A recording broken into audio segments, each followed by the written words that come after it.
Welcome to the NLP Talks podcast, bringing you inspirational stories along with a good dose of potentially life-changing NLP strategies. I'm Laura Evans, multi-award-winning NLP trainer, and I'm on a mission to help you unleash your potential in business and life. I'm so glad you're here. Pull up a chair, listen in, and let's get started on revealing more about this transformational NLP toolkit. Hey, how you doing? I hope you're safe and well. Welcome to the final episode of this series of the NLP Talks podcast. Now, if you have made it this far through this series, then I want to start by acknowledging you and the effort and time that you have put into starting, scaling, or growing your coaching or therapy business, because most people won't have got this far. Most people will have done a certified training in some kind of coaching modality and then sat there and twiddled their thumbs and gone, so where are the clients? Where are the people that I'm going to be helping? And you haven't done that. What you've done is leaned into the fact that you've realised that you haven't got what I would call business education. You've never run a business like this before. And so you're learning and you're trying to get the inside track. And that's exactly why I called the training that we've been referring to in this series Inside Track, because I wanted to share my wisdom and my knowledge about starting and scaling coaching businesses. So thank you for tuning in, and I really hope that if this is the first time that you've listened to this podcast,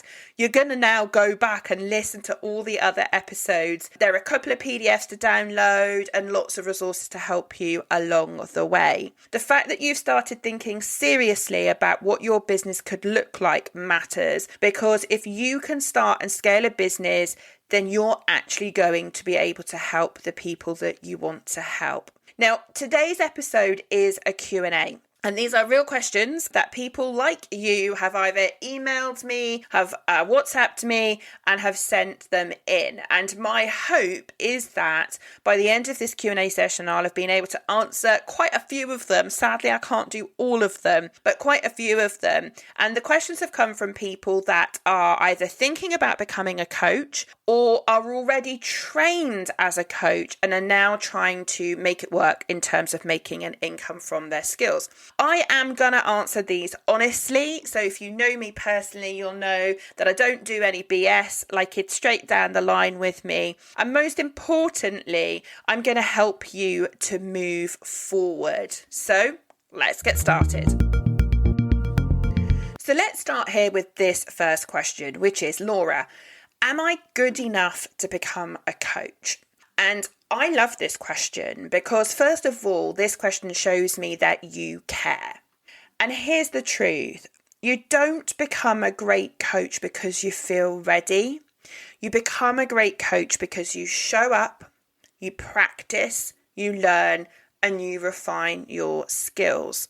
If you have a passion to help other people, then you've got the first ingredient, the desire, the care, the passion to want to make a difference.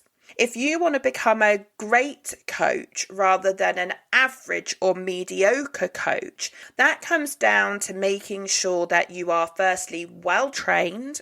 Secondly, that you perfect and practice your trade or skill. Now, let me just correct myself. We don't need to perfect it. What we need to do is practice and gain experience at what we're doing. And the challenge is this: you can't get experience unless you start. I always say to my students on my NLP practitioner and certified coach courses when I run it, that you can't beat getting in and actually having a go. Take the example of learning to swim. You can't sit on the sideline of a swimming pool and read a book on learning how to swim and then expect yourself to be the best swimmer. It doesn't work like that. You have to get in the pool. You have to actually learn how to move your arms, learn how to move your legs. You have to get some experience of doing widths and then lengths of the swimming pool. And so the experience builds your knowledge and your expertise. And so if you are waiting to be good enough or waiting to be great at what you do, you'll always be waiting. So here's what I would do. I would go through your training that you did, whatever provider you did it with. And I would look through what you've learned and think to yourself, what do I either enjoy doing the most, or what did I find easiest on the course? So for example, on our NLP practitioner course, a lot of our students find the swish pattern and the fast phobia model relatively straightforward and easy to do. So that might be where you start with your toolkit. So you're confident, you're passionate, you kind of like, yeah, I've got this process, I know what I'm doing. Then great, maybe start there, because confidence grows once you start. And the problem is, if you jump in the deep end of the swimming pool, to stick with my metaphor, without your armbands on and having just read the book, then guess what? You're going to find it hard and struggle. The other thing to think about is who you're going to help. And this is also part of how you build your confidence, because if the very first client that you work with is quite a complex case or client that's, really does need an experienced coach with a lot of miles on the clock, then that's probably not the best client for you to start with. I always say to my students that you want to start working with what I call the worried well. So you want to start working with people that don't have complex trauma, that don't have lots of baggage in the past, and perhaps are looking to improve their confidence or get a promotion at work or try and move forward beyond some of the limiting beliefs which they have. These would be people that would be able to be helped by you when you're using some of the skills you're passionate about and that you're most confident with from your training course itself. Now, if you've done a good training course, then when you do it for the first time with a real client, it's not actually the first time. So, for example, on our practitioner course, you will have already done every single technique under the supervision of me or my training assistant, and we will have given you feedback. So you can be confident that if you did a course with us, if I was not happy that you were competent and capable, then I would have said. And so that's why we give feedback, and that's why we do live training, and that's why we give you resources after the course to help you develop your confidence. Now, I appreciate, we're multi-award winning NLP trainers, and so we're good at what we do. And if you ended up doing a course with somebody where you didn't get feedback from the trainer, where you didn't get supervised, you didn't do the course live, then I would suggest you might well have wasted your money, because you need to get a good education to be able to really help other people. So these are all things that come up for me when I think about the question, am I good enough to be a coach? Now, if all of these things are in hand and you sit here and listen to this and go, yeah, Laura, tick, tick, tick, yep, I've got all of that, then it might be that you have a limiting belief yourself about whether you're capable, whether people will come to you. So perhaps there's a little bit of inner work here still to do as well.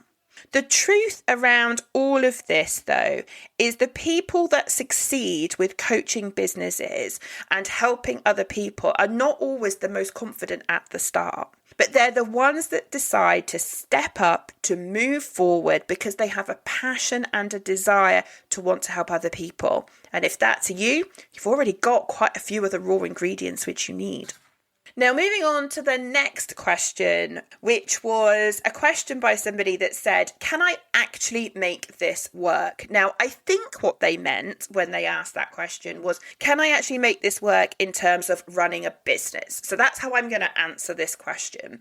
And the answer to that is yes. I set up a business coming out of the corporate world, having done, 11, 12, years in HR before I set up my business. I had never run my own business before. I didn't really know where to start. And I was lucky because I had a mentor and I did a bunch of courses in order to help me to upskill. And what I've done in our training program Inside Track is I've boiled down all of that knowledge and expertise and wisdom which I have, and have given it to you on a plate, so to speak, and said, follow the structure, follow these blueprints. And if you do that, you are going to do a number of things. One, you're not going to make the same mistakes that everyone else makes, because there's obvious pitfalls that if you don't know they're there, you're going to fall into. So I'm going to help you, prevent you from doing that. I'm also going to be able to give you the courage and the confidence to know that you're following a blueprint that actually works. I have 2 really successful businesses, and so I know what I'm doing. I'm not a new kid on the block. I've seen other business mentors out there that are, saying that they know what they're doing, and I know they don't because I know them. And so they're just putting out good social media and good content, but actually you scratch the surface and actually they don't know an awful lot. I'm the complete opposite because I know an awful lot. I've invested tens of thousands of pounds in my business education. So I walk the walk, I talk the talk. And if you read any of the testimonials from the clients that I've worked with to help them to start and scale their business, they'll tell you that Laura knows her stuff. So if you've never met me before, I'm telling you, I am not a BS person. I would not be putting this all together if I didn't confidently believe that I could help you to start and scale a business. And I've helped lots of people do it already, so I have a track record. But in answer to this question, can I actually make it work? Yes, but you won't make it work by accident. You won't make it work by winging it. You won't make it work by just using what I call the trip and fall method. You need a formula. You need a structure. You need to get somebody's knowledge and expertise. Like, I always say to my business clients, I'm not perfect. I'm far from perfect, but I'm just further down the road than you are currently. And so rather than you make some of the mistakes that I've made, despite spending tens of thousands of pounds on my business education, I don't want you to make those mistakes. I always say to my students, you want to treat me like your personal crash test dummy, as in learn from my mistakes so that you don't make them. You don't waste the money that I've wasted. Get me wrong. I've bought these big programs. You'll have seen them all over social media and on the web, these big people that purport to be the business gurus and charge you 5, 10, 15, 20,000 pounds to learn what they know. You don't need that to get started. And in fact, I remember spending $5,000 on a business development program myself. And I looked at it and I was so disappointed and couldn't get my money back. Like, I don't want that for you. I want you to do that. You've come into this industry because you want to help people and you want to make a difference. So in order to do that, you want to learn from someone like me. And if it's not me, fine. Go and find someone else that you trust. Go and find someone else that you think has got the knowledge that you want. I would absolutely not rely just on AI. It's good. We use it in the Inside Track program, but you need someone that's got the wisdom to help you make the most of these things and to help you to grow your business. To build your coaching business, you need to understand what makes a successful business. You need to have the courage and the confidence to take the action, use the blueprints, use the processes, and then be able to get support to implement if you want. And that's an option when you work with me as well.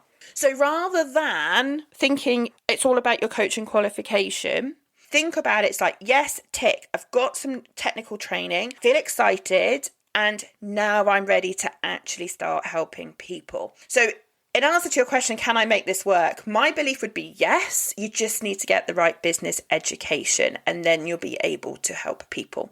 So the next question, which I'm going to answer, is what makes a good coach? And this is a slightly different take on an earlier question.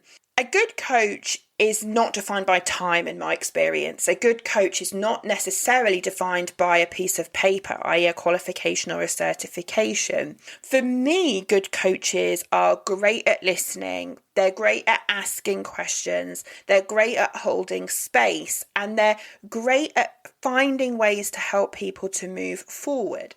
They're also people that understand how behavioural change works. And behavioural change is essentially what we're all in if you're in the coaching or therapy space. People are coming to you for help because they want to change their behaviour. They want to think, feel, or act differently. And to me, what makes a great coach is that they go beyond the surface level structure. Now, I hesitate as I say this because unless you're NLP trained, you're probably not going to be aware of this. But let me very simply and trying to concisely explain what I mean.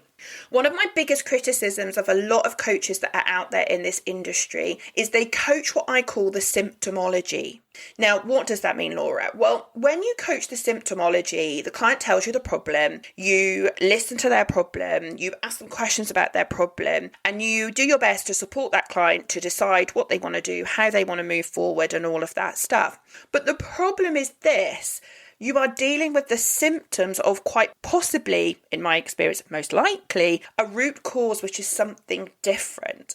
And if you only ever deal with the symptoms of a problem, you're not going to be able to get the client the traction to be able to really make a difference, to really help these clients to move on. And I know because it used to be me. I was an ILM level 7 executive coach for many years before I came across NLP. And it wasn't until I came across NLP that I suddenly realised that actually you need to pick pay attention to both conscious and non-conscious programming if you want to really help people. And this is backed up by academics, right? This is not just me talking.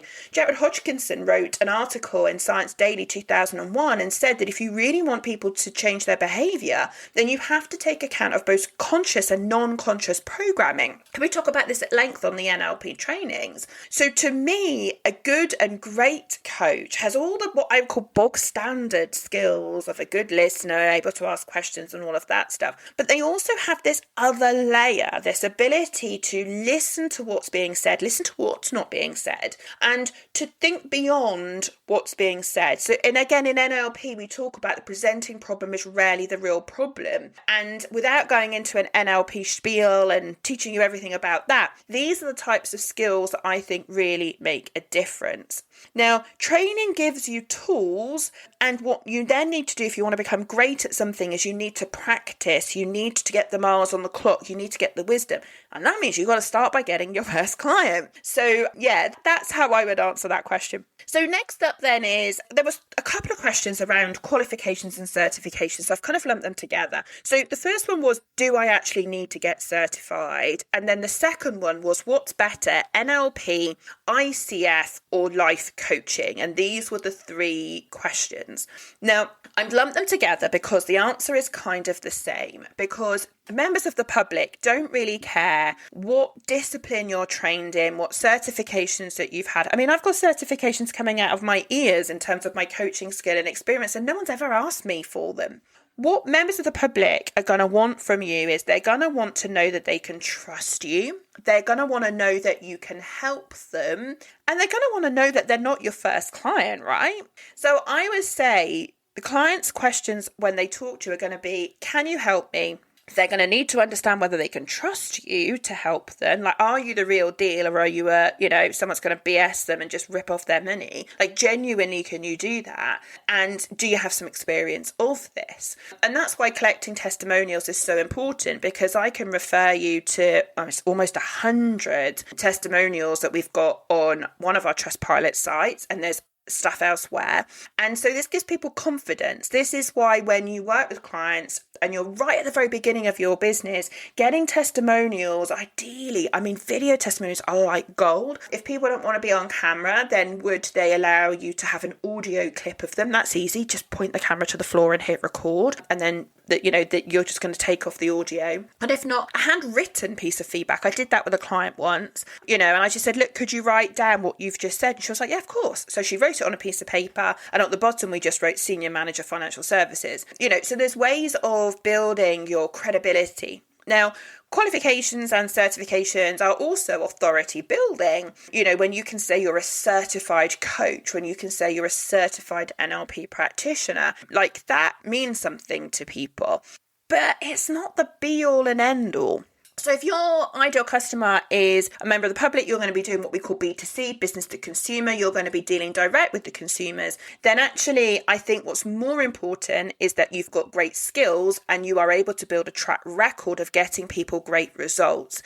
Because then what happens is other people refer other people to you. So let's say I've done a 2-day breakthrough with a particular client. They're going to go back to work the next few days, and people are going to go, oh, okay, something's changed there. Where have you been? What have you been doing? Oh, I've had some intensive coaching and transformational coaching. And I can give her your number if you like. And who knows, maybe she could help you too. And that's how it works. Coaching is primarily a referral-based business. Now, that doesn't mean to say you don't do marketing and all of the things that I've been sharing in this podcast series.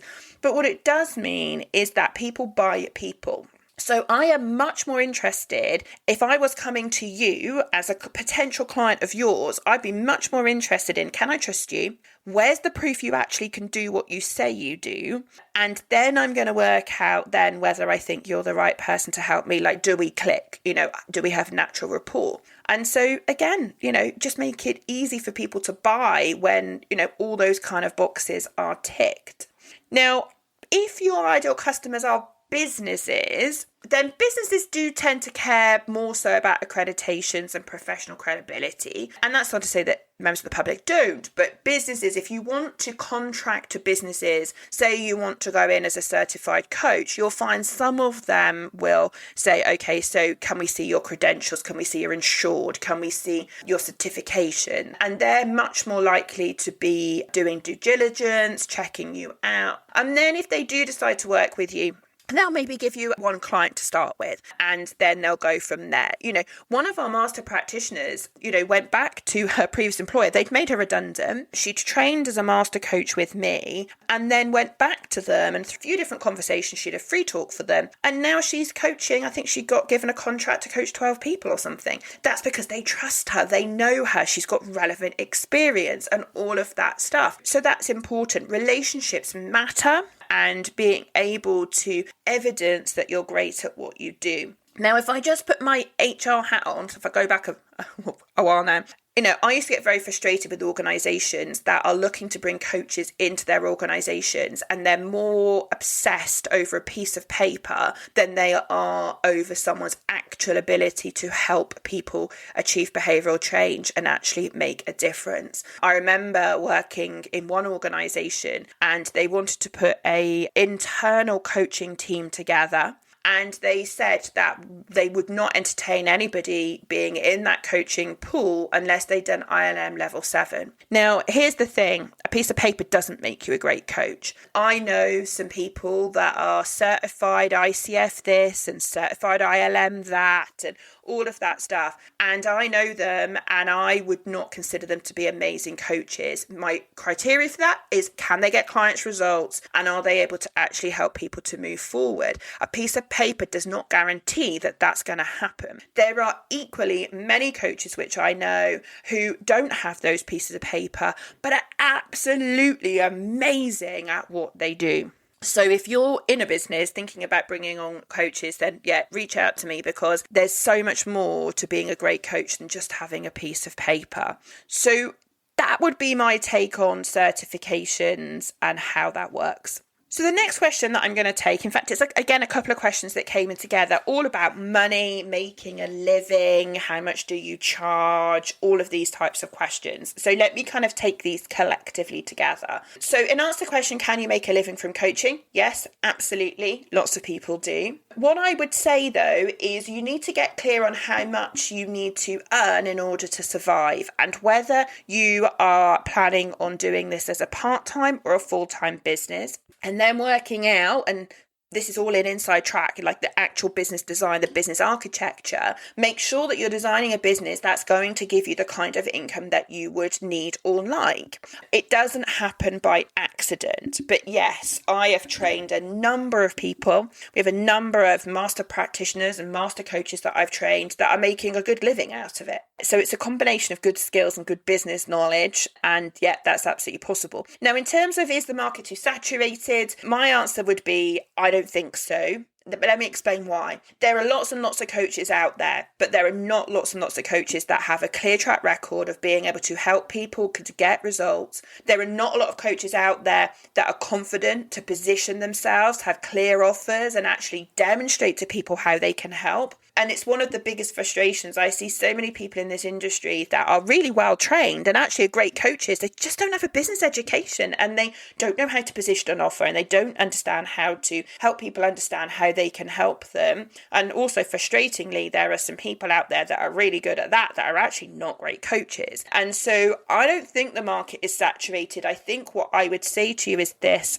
I'm a big fan of niching.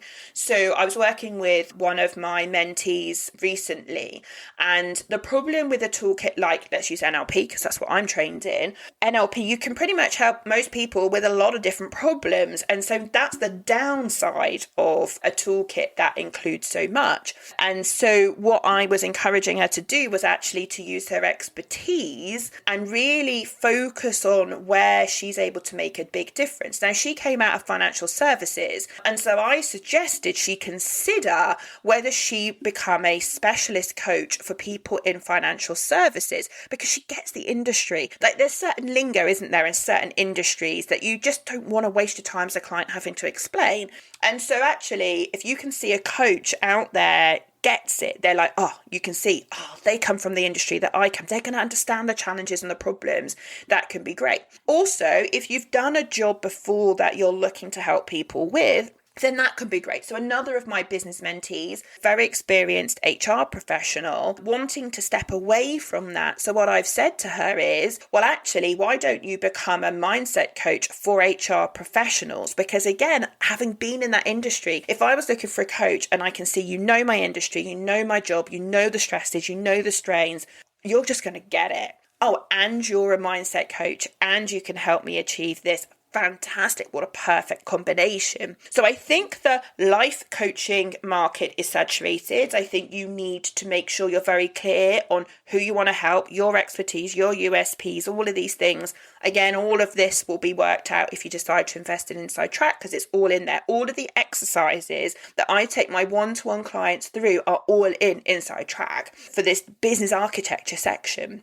And so you'll learn exactly how I work with people and exactly how I help them do this. And it's much more cost effective for you to learn it through a program like Inside Track than to pay me by the hour to help you. Now, don't get me wrong, I'm happy to help you, work with you one-to-one and pay me by the hour. That's absolutely fine. But I want you to find the most cost-effective solution to get this business up and running and get you helping other people. So that's certainly some of the things that I would be talking about. Now, in relation to how much do you charge, this is something that you are going to have to work out for yourself. And it might be that you have to go on your own money mindset challenge in order to work out what you think you're worth and what people are willing to pay for you in the marketplace. The more specialist your skills, the more likely people are going to pay a premium for that service, that knowledge, experience, background that you have. Now, I always say to my NLP practitioner students and coaches when they first qualify that the first thing you have to do is understand that we are not in a time for money exchange. Right, now let me explain.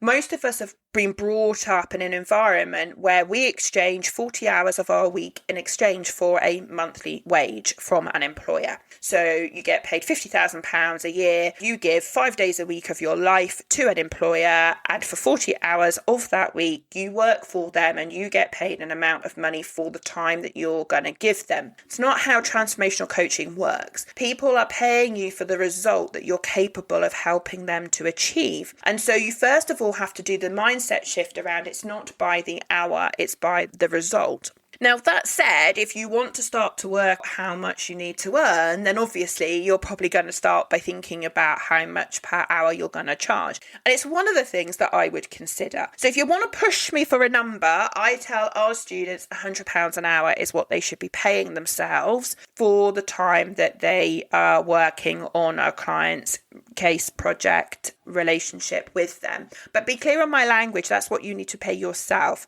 And so you then have to charge on top of that all the expenses, the room hire, the travel, the overnight stays, the food. So you need to cost stuff properly. Now, if you use a comparison of hypnotherapy, for example, a good hypnotherapist will be charging £100 an hour for their work. And if they're not charging £100 an hour, then I'm going to be questioning how well trained are they and are they confident in their skill? And if they're not confident in their skill, how confident should I be in their skill?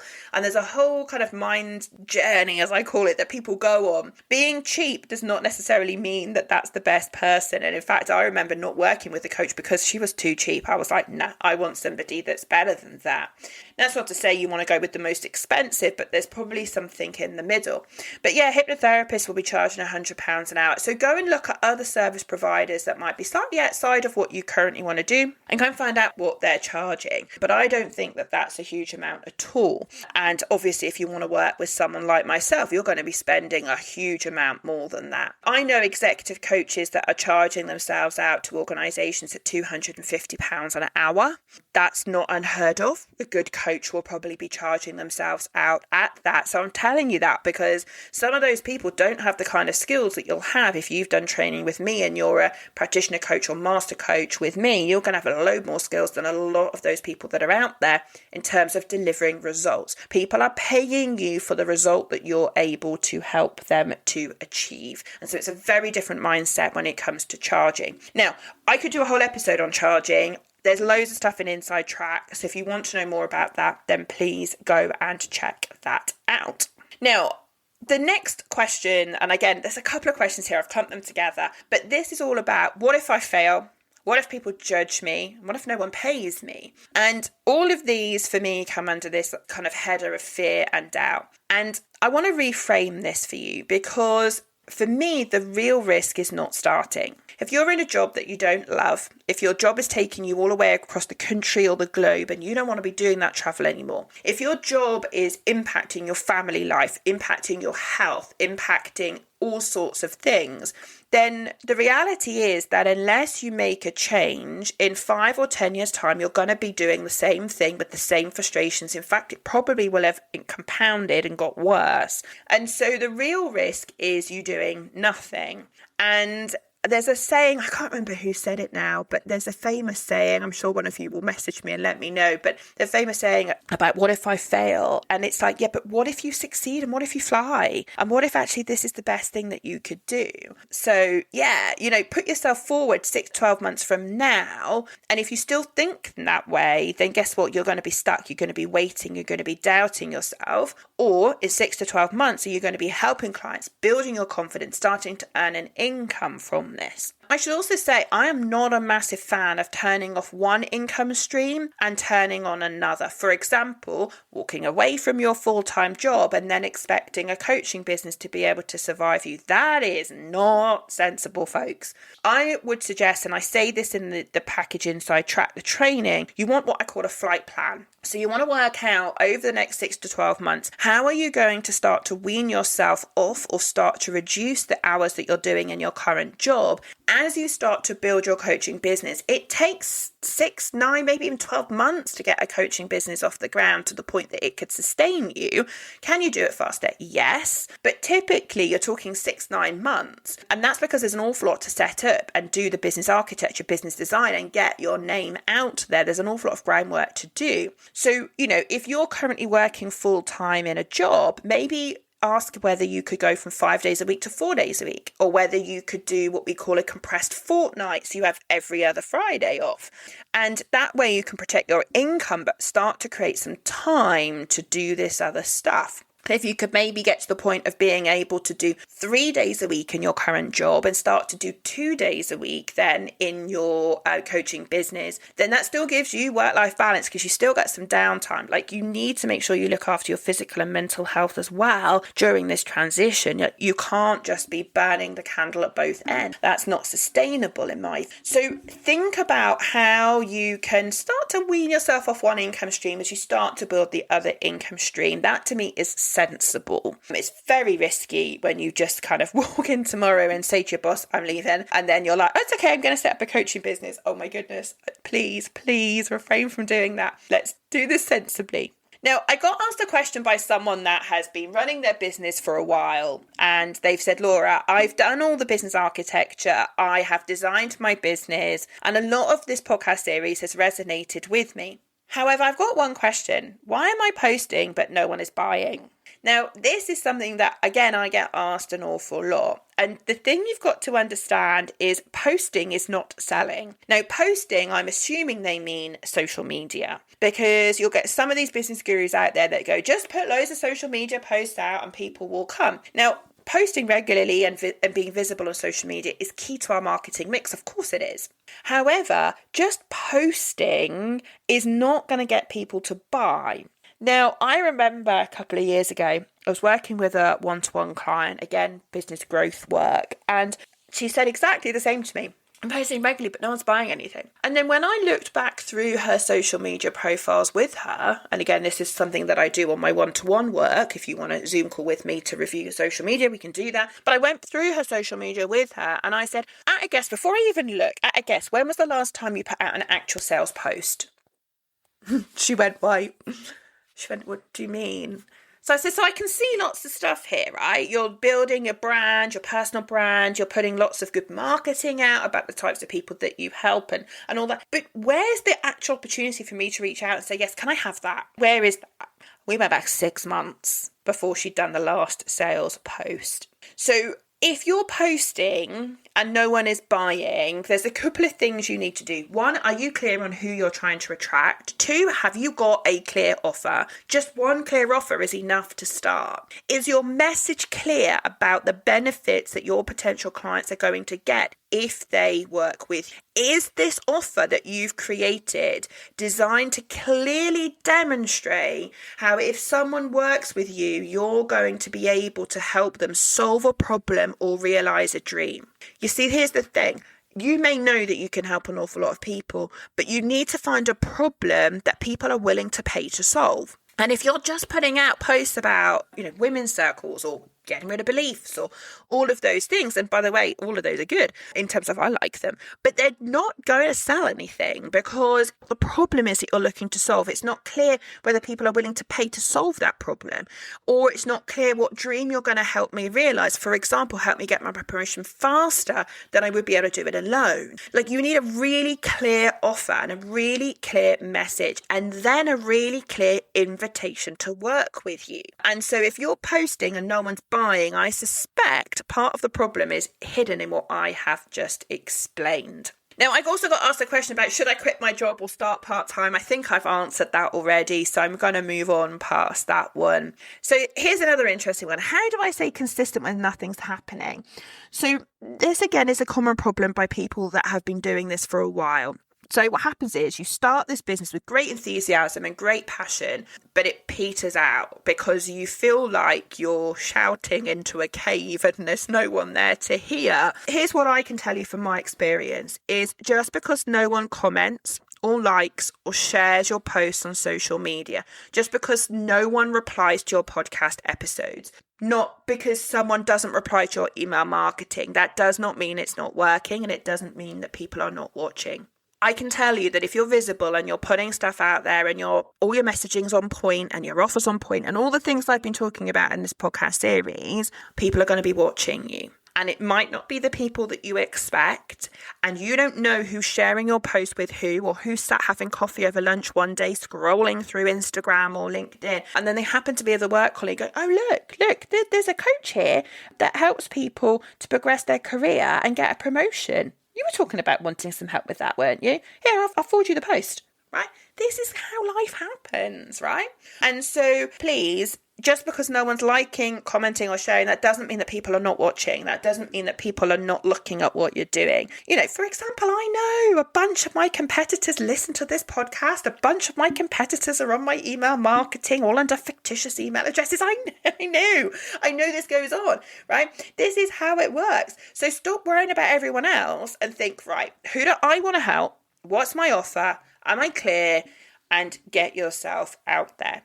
Now, in terms of consistency for you as the business owner, how do you maintain your motivation and your consistency? That's through structures, plans, holding yourself accountable, and making sure that you don't just drift. It's very easy to just drift. And so, you really want to make sure that you have some kind of structure or accountability. Like, I'm thinking about starting an accountability group. I used to run a program called the Business Club, and I am thinking about bringing it back in 2027 under a different format. For those of you listening that did it before, it'll be a different format. But it worked really, really well because people got together every month, they had accountability, they supported each other. Like, it worked really, really well. So if you've got an opportunity to have another colleague be accountability buddies with you, or indeed reach out to me, and if there's enough interest, I'll think about getting the program back up and running, because the last thing you want to do is drift, because if you just drift, you'll lose momentum. If this is a hobby business that you think, oh, every once in a while I might pop a post out when I feel like it, you're not going to have a business. So it needs structure, it needs plan. And again, lots of the structure and planning is all the stuff that I give away part of Inside Track. There's loads of planners in there. There's loads of ways of organizing yourself. I go through all the entrepreneur's mindset, so you get your mindset in the right place. Like, all of these things will help you to maintain your consistency to get the job done. Right, so on to the next question. So for people starting out, wanting to create themselves a platform and or social media presence, what would be your top 3 apps or software to enable people to work smarter? So this question was from Kim. Hi, Kim, if you're listening. Thank you so much for sending it in. Big hugs to you. So for people starting out, okay, so the 3 apps that I would use if I was starting out now, first of all, for social media, Canva. Okay, you can get Canva for free. I have a paid version of Canva. It's only £99 a month. So if you divide that by 12 months, that's really quite affordable for most people. But Canva is an amazing piece of software. If you've not come across it before, definitely look into that. It will enable you to create visual images for you to use on social media. It will enable you to edit videos and create videos, verticals, squares, and all that stuff. And also, it's all saved within Canva. So if you want to repurpose content, i.e. use it again, you absolutely can. So I have, for example, a template for our NLP practitioner course, and every time I get a new course date, just change the date and use the same template. So yeah, it can work really, really well for people. The next tool I would recommend you use is ChatGPT for speed and to enable you to get things done quickly. It can do your research for you. It can start to structure things for you, but you've got to know how to use it well to get the most out of it. In Inside Track, there is a whole module on how to use ChatGPT to help you research your business idea and to help you in your social media. So ChatGPT, again, either the free version or the paid version, is really, really important. And then after Canva and ChatGPT, the next thing I would say in terms of my top 3 is to pick the app for the platform where your audience hangs out. So when you've got clear on who you want to help, like what offer you're going to put for them, where do they hang out? Are they business people and going to be on LinkedIn? Are they like to be on Facebook? Are they like to be on TikTok? Pick one social media platform and do that. And if you've got Canva and you've got ChatGPT and you've got your one platform, let's not overcomplicate it. That is exactly what I would suggest. Now, the next question is, once you know who your target customer or niche is, how explicit should you be about it in your marketing? For example, if you wanted to attract women in a particular industry, should you actually refer to it or just talk about the problems they experience? So this question was from Sam. So hi, Sam, if you're listening to this, lovely to have received your question. And the answer to this is you should absolutely tell them, because for the point that I made earlier, which is this, if I look at your LinkedIn profile or I look at your Instagram profile or I watch one of your videos, I want to know that you understand me and understand the problem. So yes, you might be clear on who it is that you're going to help, what industry, what job, what department type, health and safety, HR, marketing, whatever. You might be clear on that, but you need to make sure that it's clear to your ideal customer so that they can start to walk towards you. So yes, if you wanted to attract women in a particular industry, then yeah, absolutely. I'd be saying it in my LinkedIn headline, experienced at helping women in financial services to start to, and then insert their problem, whatever it is, what you're trying to do, help them to progress their career. Are you helping them to build their confidence? Are you helping them to, and insert whatever problem. So yes, I absolutely would suggest that you do that, because then it's clear. And it's not just clear to the people that are following you on social media, it's also clear to them so they know who to refer to you. So for example, you might have, an old director from a company you worked at for, 10 years ago. And they might still follow you on LinkedIn, right? But they won't have followed your career over the last 10 years because they've been busy doing their own thing. But who knows, occasionally one of your posts might pop up and they'll go, oh, that's Laura. I worked with her at such and such a company like 10 years ago. Oh, she's doing that now, is she? And you don't know who they're going to be sat next to, their friend, their family member who might have a problem. And they might go, do you know what? She was a really decent person when I worked with her. Maybe I should post all that profile to my friend, that's got a problem. So they know who to refer to you. So yeah, absolutely think that you should do that. Now, here's the problem. I could sit here for another hour and talk about answering your questions. And thank you again to everybody that took the time to send in questions. And I really hope that me going through some of these questions has further enhanced what we've already covered in this podcast series. I've loved sharing my knowledge with you all because I just love helping people. So if you have enjoyed this podcast series and you've listened to all of this stuff and you found yourself thinking, yep, I can see this, or you've been nodding along. I had a message of someone the other day going, Laura, I've been listening to your podcast and I'm nodding along going, yeah, you're right, that is me. And so if you found yourself doing that, or you don't know where to start, or you don't know how to pull it all together, or you're worried you're going to start and you're not going to see it through, then this is the moment where you and I need to have a proper talk. Because here's the truth. The biggest problem that I see in this industry is not that people can't coach or can't help people. It's that they don't know what to do first. They then get overwhelmed. They then start to second guess every decision that they make.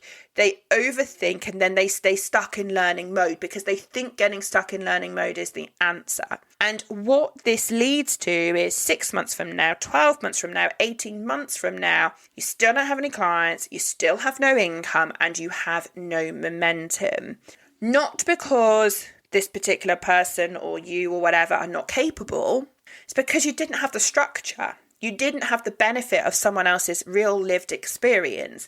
You didn't get to benefit from their wisdom. And that's exactly why I created Inside Track. Inside Track, let's be clear, is not just another course. It's not just another set of ideas. It's not just another thing to learn.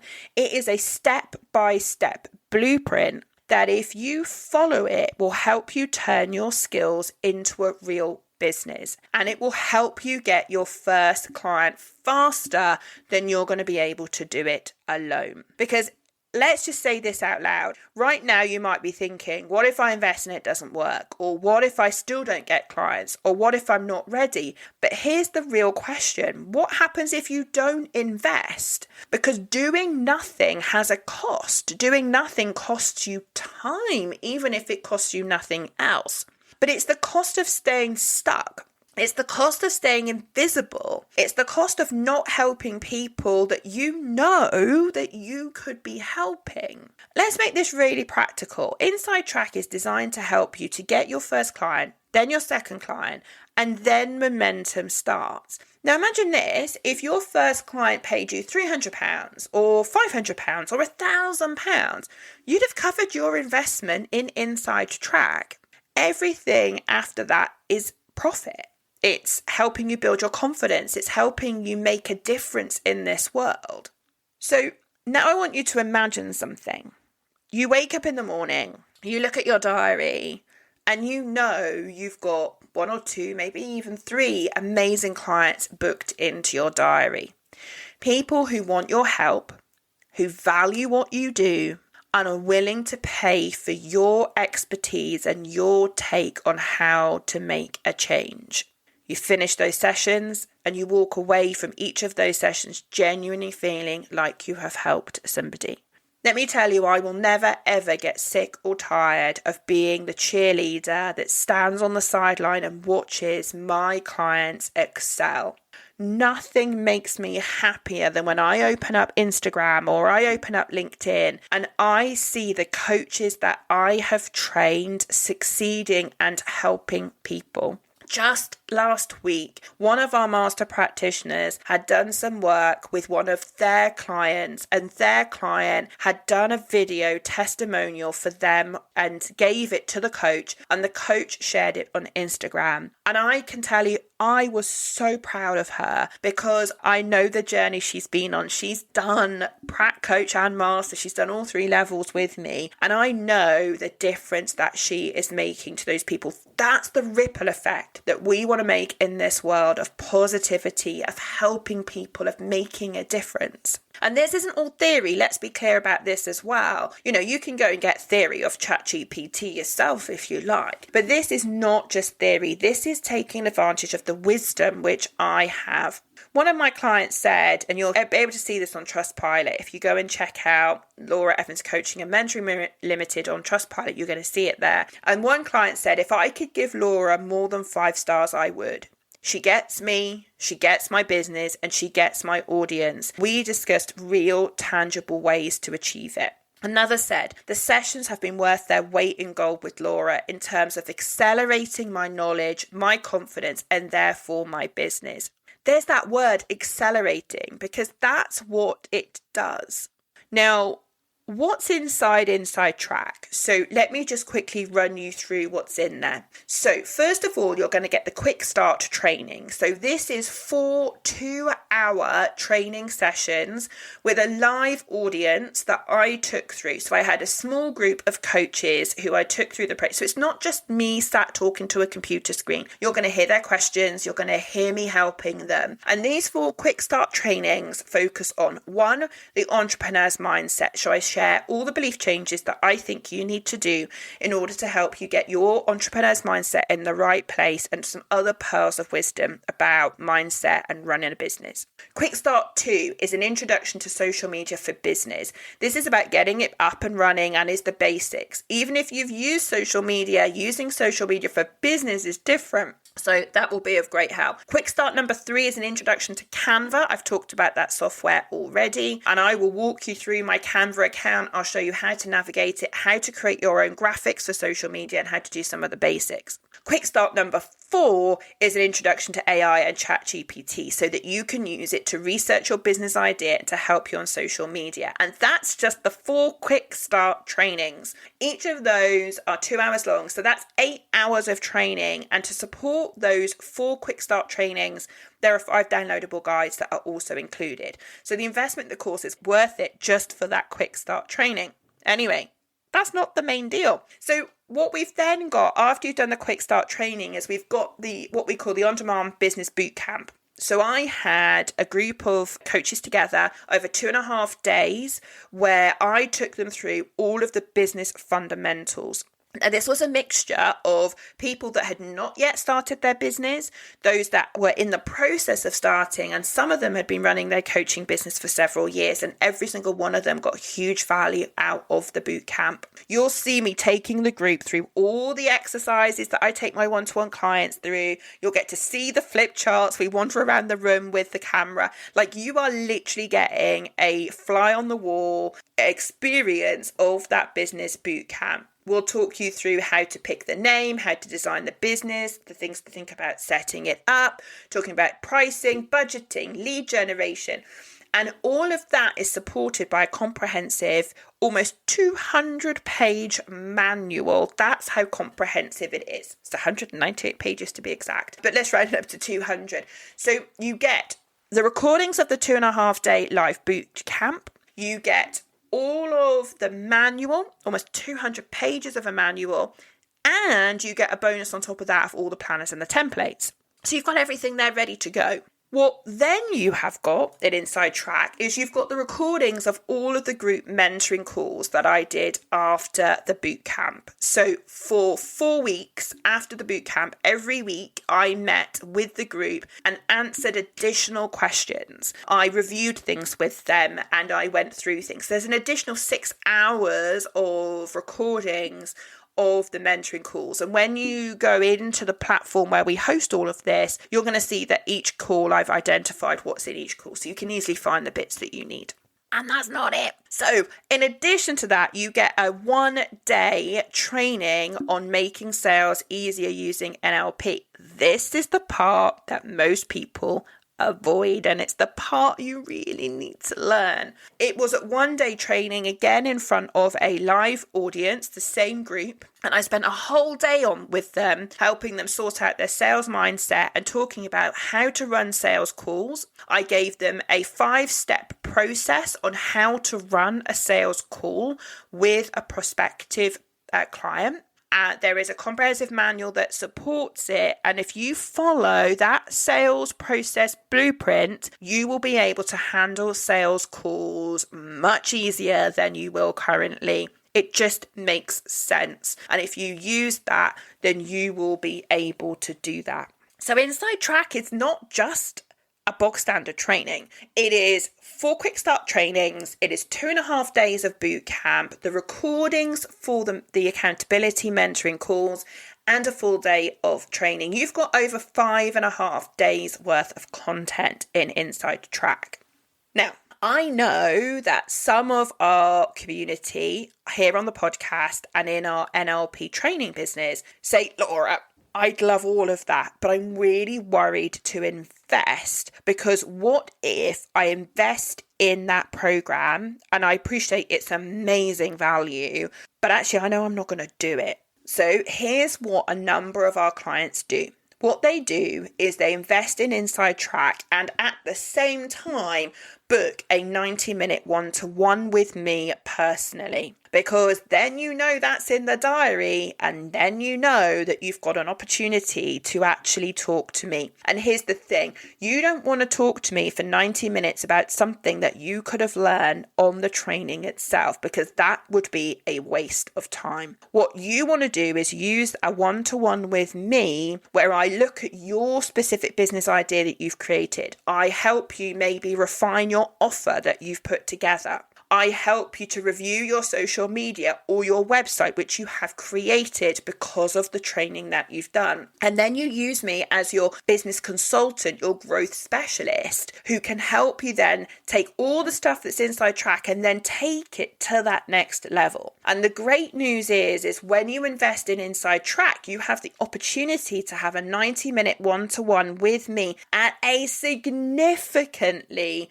reduced rate. And if you want to know what that looks like, first of all, go and check out the Inside Track program and then reach out to me and find out what the offer is, because you are going to be very surprised when you hear how cost effective it is to have me in your corner helping you to drive your business and to start and scale that business. I love helping people and I absolutely love. I did a 90-minute one-to-one with a client of ours 2 weeks ago, and I am so excited about the business that she's creating, focusing on using mindset and neurodiversity and all of those things. It's just amazing. I love it. And it would be my absolute pleasure to offer you a significantly discounted one-to-one if you buy at the time you buy Inside Track. So what you need to do is go over to the website, thelauraevans.co.uk, nice and easy to remember, thelauraevans.co.uk, and then click on the Confident Coach Academy, and then you're going to see Inside Track.